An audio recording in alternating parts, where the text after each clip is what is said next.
Eu estava noiva, em viagem com o homem que eu escolhi para casar. Num resort, longe de tudo, longe da rotina, longe das cobranças, longe de tudo que me prendia. Mesmo assim, meu pai apareceu lá, e eu só entendi o motivo depois. Aquele momento mudou tudo. Mudou como eu via meu pai, como eu via meu relacionamento, como eu via a mim mesma. Mas para entender o que aconteceu naquele dia, eu preciso voltar um pouco no tempo. Meu pai sempre disse que era cuidado, que o mundo era perigoso, que ele só queria me proteger. Durante muito tempo eu acreditei. Afinal, ele era meu pai. Por que eu duvidaria? Cresci ouvindo que lá fora era perigoso, que as pessoas não prestavam, que eu precisava dele para estar segura. E por anos isso fez sentido para mim. Eu achava normal ele querer saber onde eu estava, achava normal ele ligar várias vezes por dia, achava normal ele questionar cada amizade, cada saída, cada escolha, porque na minha cabeça era amor, era um pai preocupado. Mas naquela viagem, algo começou a não encaixar. As peças começaram a se mover de um jeito que eu não esperava, e o pior ainda não tinha acontecido. Quando eu conheci meu noivo, meu pai não aprovou de cara. Ele nunca aprovava ninguém, sempre tinha algo errado, sempre tinha um motivo para desconfiar. Mas dessa vez eu não recuei, eu tinha certeza.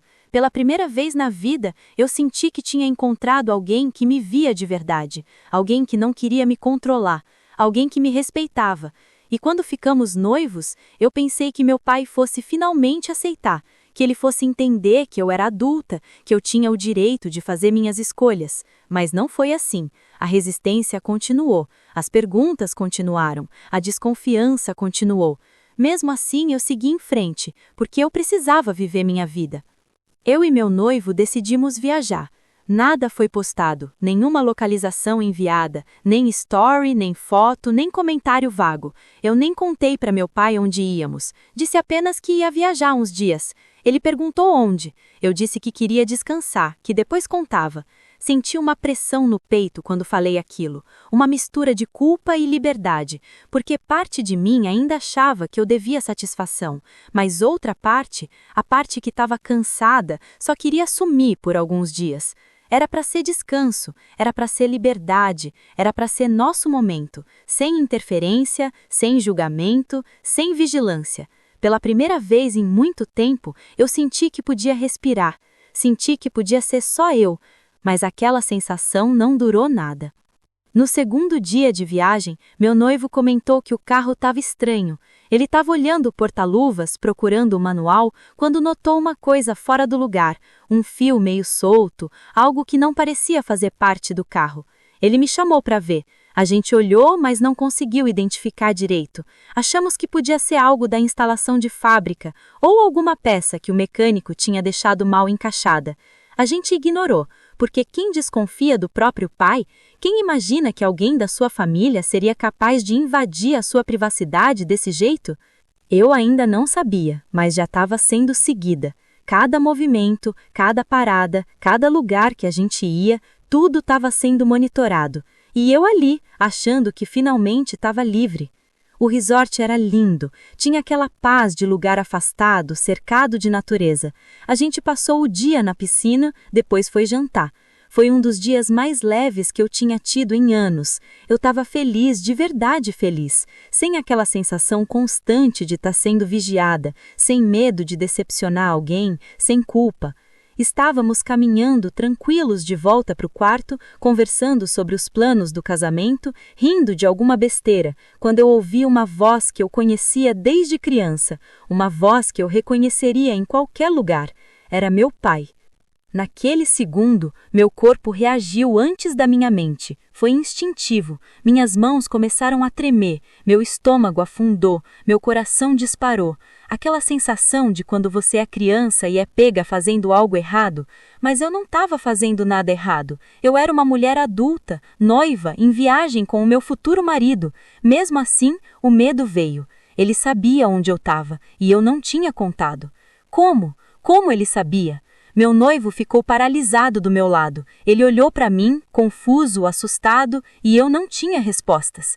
Meu pai veio até nós como se fosse a coisa mais normal do mundo, com aquele sorriso que eu conhecia tão bem, aquele sorriso que dizia: "Eu sei mais do que você". Ele cumprimentou meu noivo friamente e me deu um abraço que eu não quis retribuir. Eu estava em choque, não conseguia processar.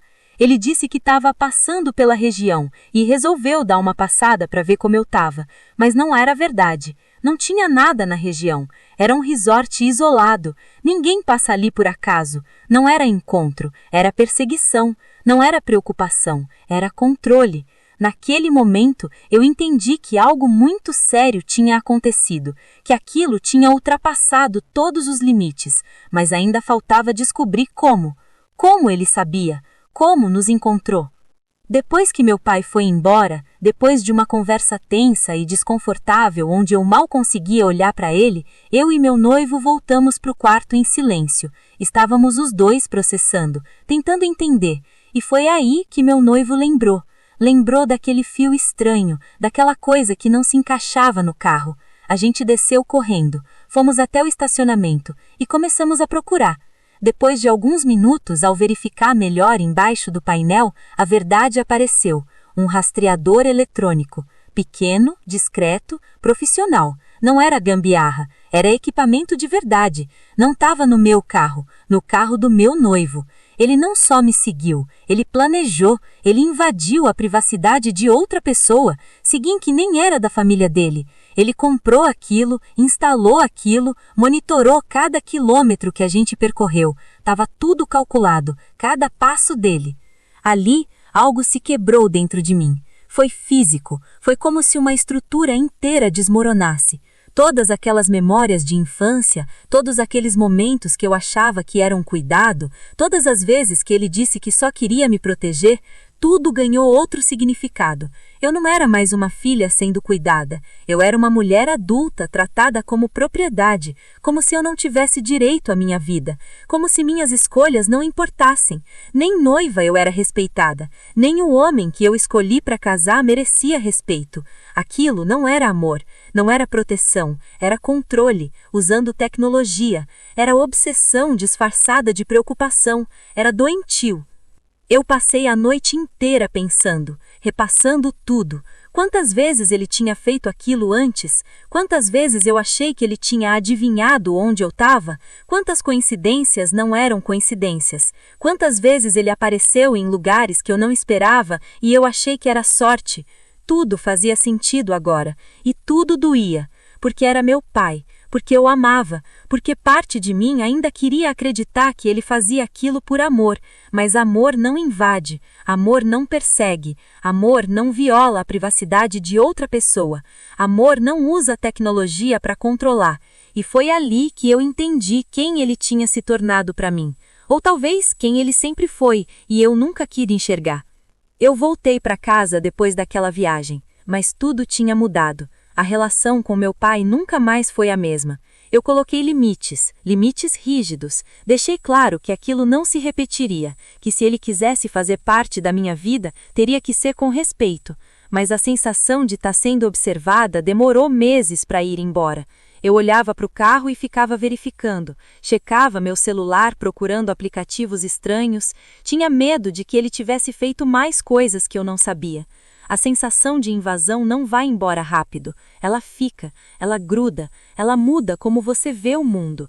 Se você vive algo parecido, saiba, isso não é normal, não é amor, não é cuidado, é controle, e você merece liberdade, você merece privacidade, você merece respeito.